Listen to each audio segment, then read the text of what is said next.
अस्सलामुअलैकुम दोस्तों, कैसे हैं आप सब। उम्मीद करता हूँ खैरियत से होंगे। अल्लाह ताला आपको हमेशा हंसता मुस्कुराता रखे, आपकी हर जायज़ दुआ कबूल फरमाए। अल्लाह आपको तमाम दुख तकलीफ़ और परेशानियों से महफूज रखे और कभी भी किसी का मोहताज ना करे। Welcome to my channel Naseer centre voice. तमाम वीडियो अपडेट्स के लिए नसीर सेंटर वॉइस को सब्सक्राइब करके बेल नोटिफिकेशन को ऑन कर दें। और अगर आपको मेरी ये वीडियो पसंद आए तो साथ में मौजूद लाइक के बटन को भी प्रेस कर दें। बहुत शुक्रिया दोस्तों। बढ़ते हैं आज की स्टोरी की जानिब। रात की तारीकी ने पूरे गांव को लपेटे में लिया हुआ था। लोग अपने अपने घरों में ख्वाबे खरगोश के मज़े ले रहे थे। ऐसे में एक घर का दरवाज़ा खुला और एक 16 साला दोशीज़ा शहला घर से निकली और एक जानिब को चलने लगी। गली से निकलकर जब वो सड़क पर आई तो आवारा कुत्ते अचानक से इसके सामने आ गए और भौंकना शुरू कर दिया। शहला ने कुत्तों को घूर कर देखा। इसकी आंखों में एक ख़ास किस्म की चमक थी। इस चमक को देखकर कुत्ते पीछे हटना शुरू हो गए। वो आगे बढ़ती चली गई। आबादी से दूर एक मंदिर था। शहला का रुख इसी जानिब था। चंद दिन कबल इनकी गली में एक हिंदू पुजारी जयराम आया था, तो इस वक्त शहला अपने दरवाजे पर खड़ी थी। जयराम की इस पर नज़र पड़ी तो वो बुरी तरह चौंका। इससे बात करने के बहाने जयराम ने इससे पानी मांगा। शहला पानी का कटोरा भर कर ले आई और जयराम को पेश किया। इसने पानी पीते हुए शहला की आंखों में देखा। इसके इस तरह देखने पर शहला के जहन में नशा तारी हो गया। इसे कुछ सूझ नहीं रहा था। पानी पीते इसने ज़ुबान से कोई जादुई अमल किया और वो अपने मकसद में कामयाब हो गया। जब वो पानी का कटोरा खाली करके दे गया, इस वक्त शहला को होश आया, लेकिन इसे कुछ समझ ना आया। जयराम ने आखिर इस पर ऐसा क्या जादू कर दिया था कि वो नीम बेहोशी की हालत में आ गई थी। घर में दाखिल होने पर भी वो ये बात सोचती रही, लेकिन इसकी समझ में ये नहीं आया आखिर इसके साथ हुआ क्या था। जयराम एक ख़ास मकसद के तहत जाप कर रहा था। इस अमल को पूरा करने के लिए इसको एक ऐसी लड़की की तलाश थी जो अमावस की रात को पैदा हुई हो। जयराम का इल्म बता रहा था कि ऐसी लड़की गांव में मौजूद है, इसे तलाश करने की ज़रूरत है। वो कई दिन से गांव की गलियों में चक्कर लगाता रहा था। आज इसे कामयाबी हासिल हो गई थी। इसने पानी पीने के बहाने शहला पर एक ख़ास किस्म का जादू कर दिया था। अब वो जब भी इसे जहाँ भी बुलाएगा वो दौड़ी चली आएगी। रात होने पर इसने शहला को बुला लिया। वो घर से निकलकर मंदिर पहुँच गई। क्या नाम है तुम्हारा? जयराम ने पूछा। शहला है मेरा नाम, उसने जवाब दिया। शहला, मैं एक ख़ास जादुई अमल कर रहा हूँ। इसमें मुझे तुम्हारी मदद की ज़रूरत पड़ेगी। मुझे क्या करना होगा? तुम्हें गांव से छोटे बच्चों को अगवा करके लाना होगा। मैं इन छोटे बच्चों की भेंट काली माई को दूंगा। ठीक है, मैं ला दूंगी, शहला ने जवाब दिया। हर जुमेरात को तुम्हें एक बच्चा अगवा करके लाना होगा। तुम जैसा कहोगे मैं वैसा ही करूंगी, शहला ने जवाब दिया। ठीक है, अब तुम जाओ। जब दोबारा गांव से आओ तो एक 6-7 साल के बच्चे को भी साथ लेती आना। ठीक है, अब मैं चलती हूँ। इसके चले जाने पर जयराम खुश हो गया। इसने जो शहला पर जादू कर दिया था, अब वो इसकी गुलाम बनकर रहेगी। करमदीन की अचानक आंख खुल गई। वो और इसके बच्चे भी सहन में सो रहे थे। गांव में गर्मियों के दिनों में सब लोग घर के सहन में ही सोने के आदी थे। रात में ठंडी हवाओं के झोंकों में बड़ी गहरी और अच्छी नींद आती थी। बेख्तियार करमदीन की नज़र शहला के बिस्तर पर पड़ी। इसकी चारपाई खाली पड़ी थी। वो अपनी चारपाई से उठ खड़ा हुआ। घर हर जगह तलाश किए जाने पर वो ना मिल सकी।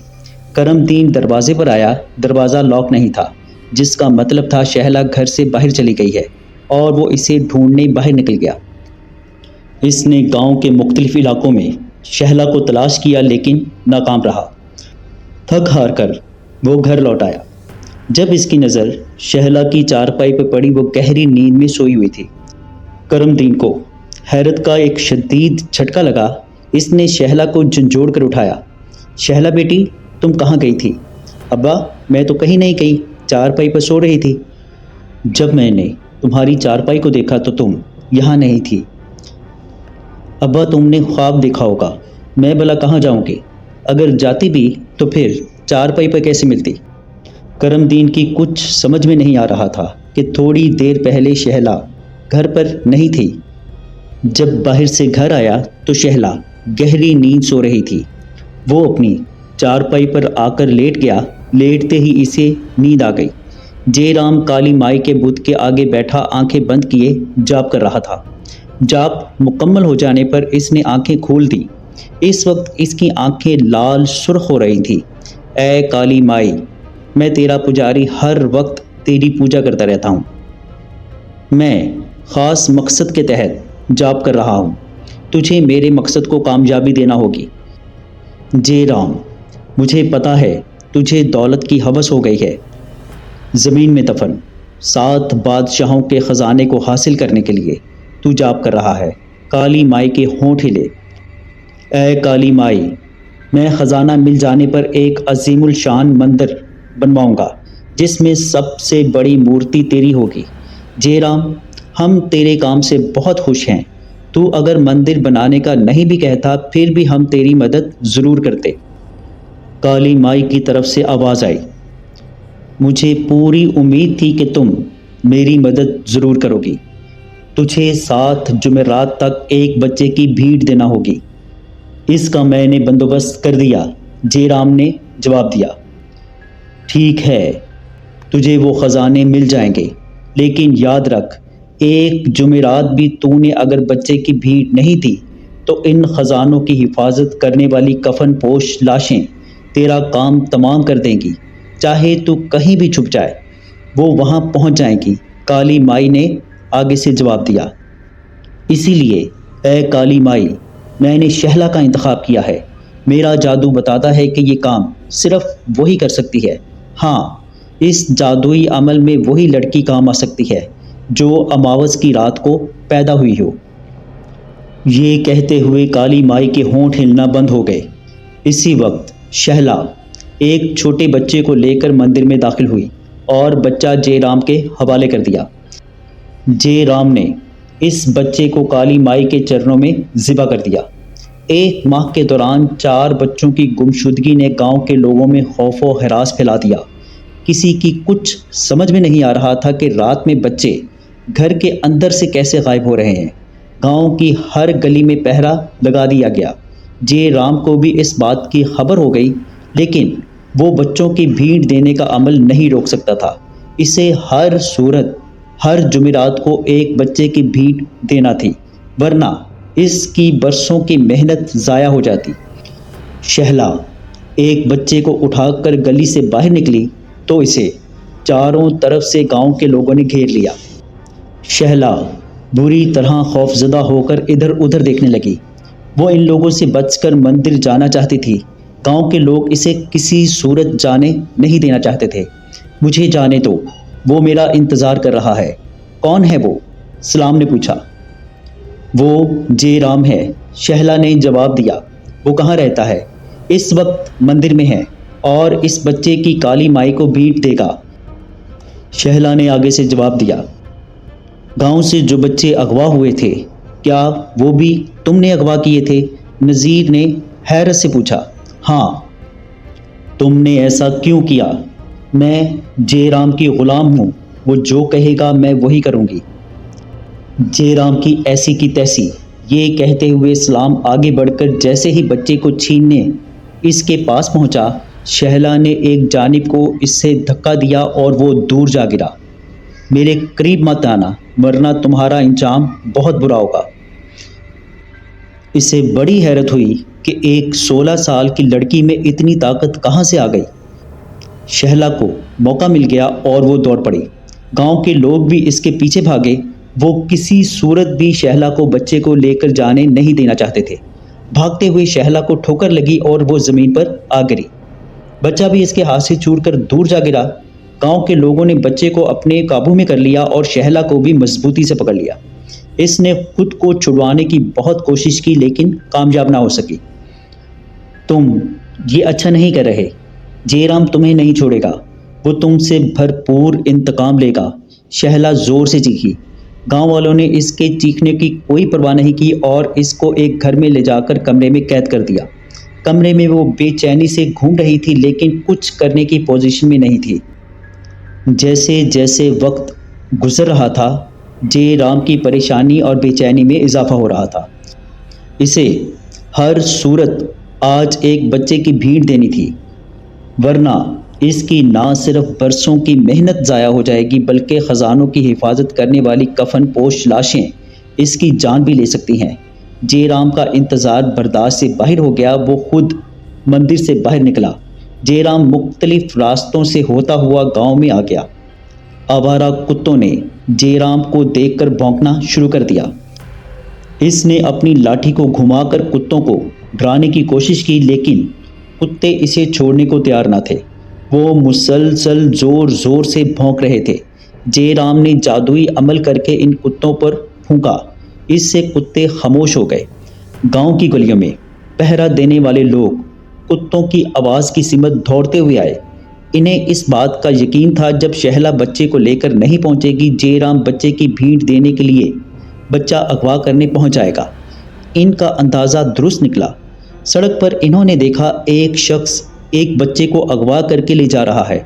जयराम को बच्चा अगवा करने का मौका मिल गया था, इसलिए बच्चे को लेकर मंदिर की जानिब जा रहा था। जब गांव के लोग इसकी जानिब बढ़े, इन्हें देखकर जयराम बुरी तरह घबरा गया। वो भाग जाना चाहता था लेकिन इतने लोगों के हाथों से बच निकलना इतना आसान काम ना था, इसलिए इन्हें डराने को जयराम ने धमकी दी। देखो, मेरा रास्ता मत रोको वरना मैं तुम लोगों को जलाकर भस्म कर दूंगा। ये धमकियां किसी और को देना, तुम्हारी इन धमकियों से हम डरने वाले नहीं हैं। ये कहते हुए दिलावर ने जयराम से बच्चा छीन लिया। दूसरे लोगों ने जयराम को पकड़ लिया। इसने पूरी कोशिश की किसी तरह इन लोगों के हाथों से बच निकले लेकिन वो कामयाब ना हो सका। इसे भी शहला की तरह कमरे में बंद कर दिया गया। पुजारी जयराम कमरे में बुरी तरह खौफजदा था। अचानक कमरे में एक कफन पोश लाश आ गई। इसे देखकर जयराम की जोरदार चीख निकल गई। जयराम, कहाँ है बच्चा? लाश बोली। गांव के लोगों ने बच्चे को मुझसे छीन लिया है। तुम दूसरा बच्चा क्यों नहीं लेकर आए? लाश बोली। अगर ये गांव के लोग मुझे यहाँ पर कैद ना करते तो मैं ज़रूर दूसरे बच्चे का इंतज़ाम कर लेता। तो इसका मतलब है कि आज रात तुम बच्चे की भीख नहीं दोगे। इस बार मुझे छोड़ दो, मैं ढेरों बच्चों की भीख दे दूंगा। पुजारी जयराम ने कहा। नहीं, आज और इसी वक्त तुम्हें बच्चे की भीख देना पड़ेगी, वरना फिर सज़ा के लिए तैयार हो जाओ। इसीलिए तो परेशान हूँ कि किसी तरह बच्चे का इंतज़ाम हो जाए। अगर तुम बच्चे का इंतज़ाम ना कर सके तो मैं मजबूर हो जाऊंगी। कफन पोश लाश बोली। रहम, मुझ पर रहम करो। जब जादुई अमल करने के लिए तुम भीड़ का इंतज़ाम नहीं कर सकते तो फिर क्यों जाप करते हो? मुझसे बड़ी गलती हो गई, अब इसकी सज़ा भी भुगतो। ये कहते हुए लाश ने जयराम का गला पकड़ लिया। जयराम ने चीखना चाहा लेकिन चीख इसके हलक में ही घुट कर रह गई। कफन पोश लाश ने जयराम का गला इस वक्त तक पकड़े रखा जब तक इसकी आखिरी सांस तक निकल नहीं गई। सुबह होने पर जब कमरा खोला गया, कमरे में जयराम की लाश पड़ी थी। किसी को खबर नहीं हुई कि रात जयराम के साथ क्या मामला हुआ। इसके मर जाने से शहला भी जयराम के शहर से निकल चुकी थी। जब गांव के लोगों ने शहला को बताया कि वो बच्चों को अगवा करके जयराम के पास पहुंचाती थी, इसे इस बात का यकीन आया क्योंकि वो जयराम के शहर में ये काम करती थी। इसलिए कैसे याद रखती। जयराम के मर जाने पर गांव के लोगों ने सुख का सांस लिया। जयराम के मरने से बच्चे गांव से अगवा होना बंद हो गए थे। जयराम खजानों की ख्वाहिश दिल में लिए ही दुनिया से चला गया। जी दोस्तों, कैसी लगी आपको स्टोरी? कमेंट बॉक्स में अपनी राय का इजहार ज़रूर कीजिएगा। अगर आप या आपके किसी जानने वाले के साथ कोई ऐसा खौफनाक या नाकाबिले फरामोश वाक़या पेश आया हो और आप उसे हमारे साथ शेयर करना चाहते हों, तो नीचे डिस्क्रिप्शन में मौजूद मेरे व्हाट्सएप नंबर पर मुझे शेयर कर सकते हैं। अपना और अपने घर वालों का बहुत सा ख्याल रखिएगा। मुझे और मेरे घर वालों को अपनी दुआओं में याद रखिएगा। अल्लाह ने चाहा तो मिलते हैं किसी और खौफनाक स्टोरी में। तब तक के लिए अल्लाह हाफिज़।